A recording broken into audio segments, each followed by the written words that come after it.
pretože na Slovensku bol v roku 2011 prijatý zákon o popieraní zločinov komunizmu, ktorý hovorí, že popieranie, spochybňovanie, schvaľovanie alebo snaha o ospravedlnenie zločinov režimov založených na komunistickej ideológii sa bude trestať uväznením na 6 mesiacov až 3 roky. Kvôli tomuto zákonu budem používať slovo myslím si a všetko, čo poviem, si len myslím a pre istotu už teraz odvolávam všetko, čo tu poviem. Ja v podstate nechcem ja v podstate nechcem ísť odtiaľto na 3 roky niekde kvôli tomu, že poviem len fakty, ktoré si každý môže overiť v štatistických ročenkách alebo Medzinárodnou menovou fondov alebo Svetovej banky. Druhú vec, ktorú poviem, je ten globálny pohľad. Kde sme, prečo sme tu. Všetci vieme, alebo väčšina vie, kto sa o to zaujíma, že východná Európa až po Ázia, až po Vladivostok boli 300 rokov od 17., 18., 19. storočia kolonizované. Tá životná úroveň bola veľmi nízka. V Rusku 1913 sa dožívali priemerne 35 rokov. Boli proste zaostalosť, všetko patrilo západu. Už vtedy.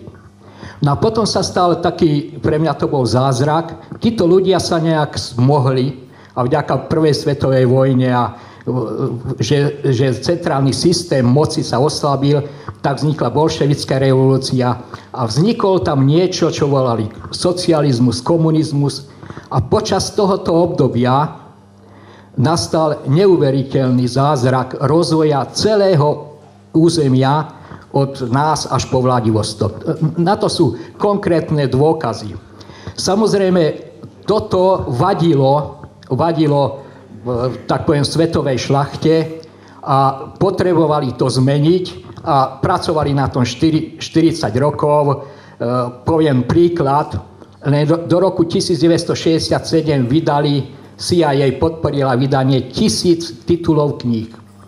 Tieto knihy hovorili o marxizme, o ekonomike socializmu, o všetkom možnom a dokonca z týchto kníh sa v socialistickom tábore učilo. Oni nevedeli, že je to podvrh. Vytvorili veľa filmov, veľa dokumentárnych filmov, ktoré teraz stále počúvate. Včera som videl o ruskom generálovi, nevadí, Žukovovi. To sú filmy, ktoré majú nás proste v niečom, nejakej situácii. Takže po prevratoch roku 1990 bol tento východ opäť kolonizovaný. Tie straty boli obrovské. Straty v Rusku boli väčšie ako za druhej svetovej vojny. Zničenie priemyslu bolo väčšie ako za druhej svetovej vojny a obnova priemyslu alebo životnej úrovne alebo HDP po roku 1990 trvala 17 rokov, kdežto po druhej svetovej vojne to bolo 4 roky. Počet ľudí, ktorí zomreli, kde správa OSN z roku 1999 uvádza doslova, že od roku 1990 do 90 zahynulo následkom reforiem 10 miliónov ľudí. Experti, ekonómovia, OSN a nejaká akadémia, bolo to zhruba tak, ako keď k múru postavíte za rok 700 000 ľudí a zastrelíte ich. Takže to boli obrovské škody. Nepôjdem ďalej. Tak v tejto situácii sme proste tá kolonizácia je obrovská a držia nás presne tak, ako nás držali posledných 300 rokov. A vždy je, proste človek má zarobiť toľko, aby sa uživil, aby v podstate si svoje nejaké potreby, čo má vyplnil, ale nesmie sa rozvinúť. To budem hovoriť ďalej o týchto faktoch, ktoré o tom hovorí. S tým súvisí aj, že aké máme platy a tak ďalej. Poviem ešte dôležitú vec, že tá keď pozriete naše seriály, myslím, že západné dokumentárne filmy, ktoré boli vyrobené v anglosaských krajinách o nás. Oni vyrábajú filmy, ako to bolo v Rusku za bolševickej revolúcie, za 50. 60. A ten podtón je jeden. A teraz, prepáčte, poviem to škarede, je to nejaká, poviem to predsa, taká menej cenná rasa. Oni, tí bolševici, komunisti, keď sa dostali k moci, zabíjali, hladomor, gulagy a toto. Takže tým sa má ospravedlniť to, že my, západná Európa, my sme tí, ktorí to vieme a my máme morálne právo toto robiť. Lebo zase, keď oni to budú robiť sami, zase to bude katastrofa, zase to budú zločiny komunizmu, ktoré skutočne neexistujú. No, takže toto je ten globálny názor a bohužiaľ naše televízie, naši predstavitelia na toto ešte neprišli. Lebo ten film o zločinoch, ktoré tu boli, nepozeráme len my, ktorí vieme, ako to je, ale to pozerajú v Ázii, v západnej Európe, v Južnej Ameriky. Oni to vidia len vo filme, že takto to tu je, takto to bolo. No, teraz ešte globálne.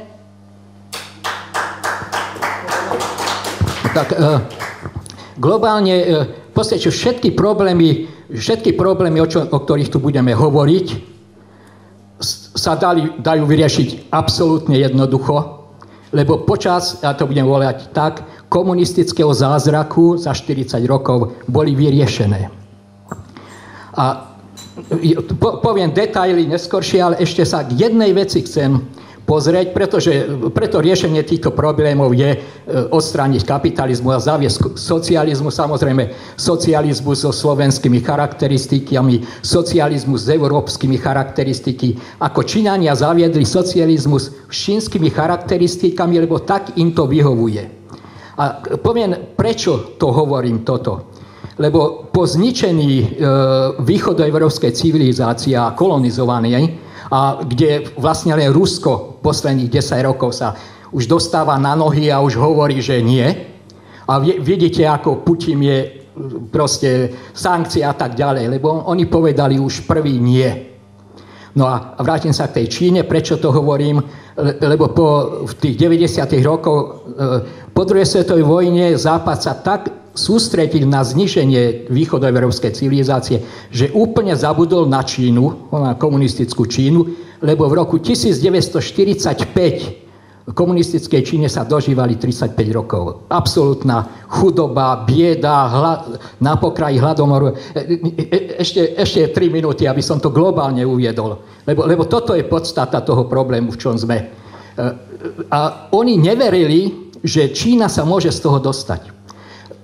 Tie peniaze, ktoré použili na zničenie našej civilizácie, na stránke Pentagonu bola veta, neviem, či tam stále je, na zničenie, na vyhranie studenej vojny sme použili 13,1 trilión dolárov, 13,1 tisíc miliard dolárov z roku 1996.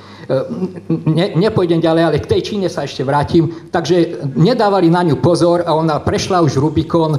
Dnes, tento rok, ekonomicky prekročí Spojené štáty americké v ekonomike. Ostatných parametrov už dávno prekročila a začínali v roku 1945 s chudobou a 35 rokov sa dožívali. Ďakujem.